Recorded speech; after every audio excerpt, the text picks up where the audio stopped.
Everybody, welcome back. Fergus Nichol and Business Matters. We're live from London. A week from now, the annual World Economic Forum Jamboree gets underway in Davos, Switzerland. If you look at the website, you'll see a wide variety of themes. 4 principles for leadership in an uncertain world. Populism is poison. And when the line between war and peace becomes blurred, how do we keep ourselves safe?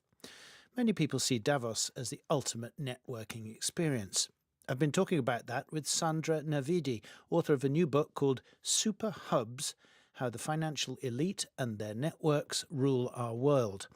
But when she came into the Business Matters studio, I put it to her first that the new Trump administration will run Davos pretty close as a super hub of money and politics. I think originally Donald Trump was atypical in that he was not part of an established network. He was a bit of an outsider with some connections to super hubs, to people established in the system, but he didn't have the intellectual cachet. He didn't quite have the wealth, and his business was more local than the typical super hubs, than typical globalists' business. But now that he's come into power with the help of the people, I think he's a bit of a faux populist, and he is putting people that he trusts, his loyalists, into power. It's a very homogeneous cabinet consisting of business people and bank representatives, several from one institution, several generals, almost all male, white, older. So it's very homogeneous. And the problem with that is that it brings with it a lack of diversity of viewpoints, experiences, and networks. These people all have overlapping networks. They essentially know the same people all over the world. But if they came from different types of networks, NGOs and media and different types of businesses and backgrounds, they would have a wider overall network to reach out to for help. So according to your definition, does that make it a less than super hub, or is it a simply well-connected, it's rich, it's powerful, but it's not a super hub because it's not as well-connected as it could be? Yes, super hubs are the centers of networks that are the most connected because we're all nodes in a human network of society or of the financial system. But the more connections a node has, the more it moves into the center. And because connections are a means of survival in natural networks as well as in human networks, although Donald Trump wasn't originally a super hub like central bank governors or heads of big banks, people who preside over billions of dollars in their investment funds like Larry Fink of BlackRock. He wasn't of that caliber.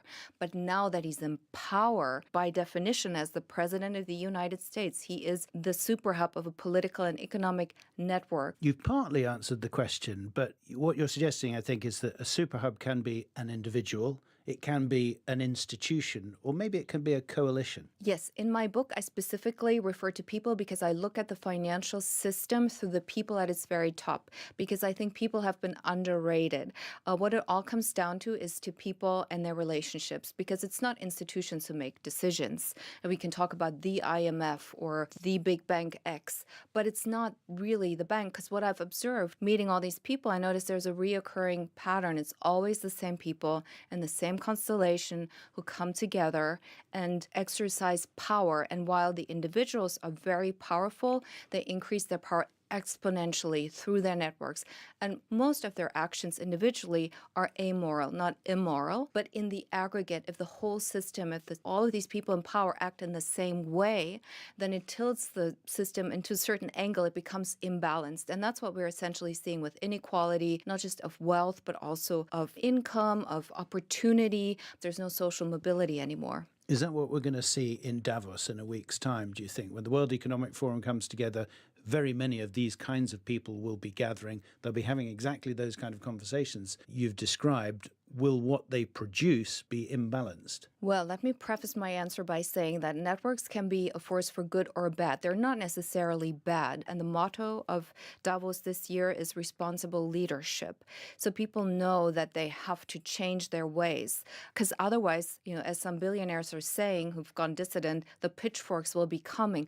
I just fear that we're beyond the tipping point. But do you think Davos is disruptable? I mean, the people there seem to be immune to populism. And that, I think, leads to conspiracy theories about the kind of cabals that operate when so much money and power is concentrated in so few hands. Yes, but I think the World Economic Forum is a bit overrated in that it doesn't have as much power as people think.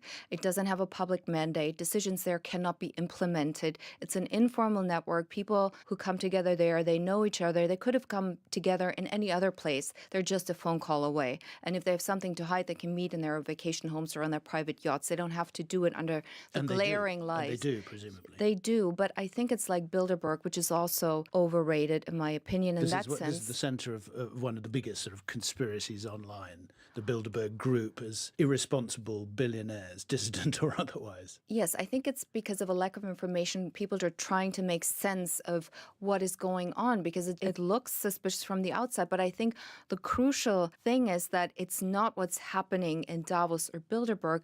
What is dangerous is basically what's happening in plain sight. It's lobbyism. It's conflicts of interest and ethical conflicts like we're seeing in the Donald Trump government now with bringing in relatives and bringing in, all these people from one financial institutions and military organizations. And, it's too homogeneous, and systems which become too homogeneous become imbalanced. And if the superhubs disable control mechanisms, disable corrective mechanisms, circuit breakers, which they kind of do, then eventually systems which don't correct themselves will fail. So you're going to Davos yourself. Why? What's it for you in terms of what's the best that you can get out of it? One of the big advantages of networks, and it's kind of a network currency, is information. All networks are based on information. As a matter of fact, evolution has been the continuous exchange of information.